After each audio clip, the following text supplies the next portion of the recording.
Le CAER est un laboratoire d'AMU, hein, c'est le Centre aixois d'études romanes, qui concentre une série de domaines, parmi lesquels le domaine latino-américain. En ce qui me concerne, je travaille essentiellement sur la littérature et la civilisation d'une région de l'Amérique latine qui est l'Amérique centrale. Mais le CAER englobe quand même d'autres domaines, comme c'est le domaine italien, Espagne, Roumanie. En particulier, je travaille sur la région de l'Amérique centrale et donc, comme le titre du colloque est trans, donc j'ai travaillé en particulier sur la transculturalité dans cette région. En effet, dans l'Amérique centrale, c'est une région qui, depuis les siècles de l'époque précolombienne, on a toujours observé des phénomènes de transculturation.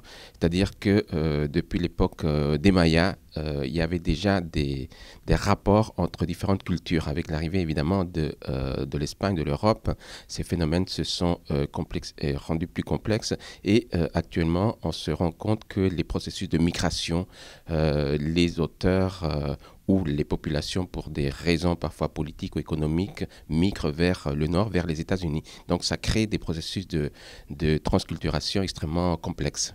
Ces journées scientifiques sont donc également pour nous l'occasion justement de rencontrer des gens qui proviennent de divers horizons, des chercheurs qui proviennent de divers horizons. Dans notre domaine à nous, hispano-américanistes, évidemment, ce sont essentiellement des gens qui font des recherches sur l'Amérique latine, mais qui vont venir d'autres universités. Nous avons par exemple invité des chercheurs de l'université de Brest, de l'université de Guadeloupe, et donc ça permet véritablement de dynamiser, nous semble-t-il, la recherche américaniste, et d'avoir aussi de très belles rencontres, avec des personnes que nous connaissons pour certaines d'entre elles déjà depuis un certain temps, mais pour d'autres que nous faisons la connaissance aujourd'hui dans ce cadre.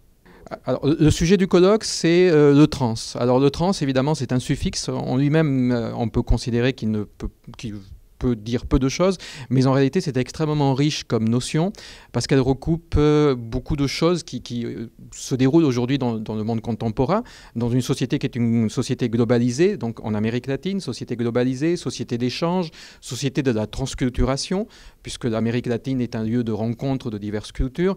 Et donc nous pensions que cette notion de trans pouvait justement refléter de très nombreuses questions liées à la littérature, liées à la bande dessinée par exemple, au cinéma, et ça pouvait être extrêmement enrichissant de travailler sur cette idée.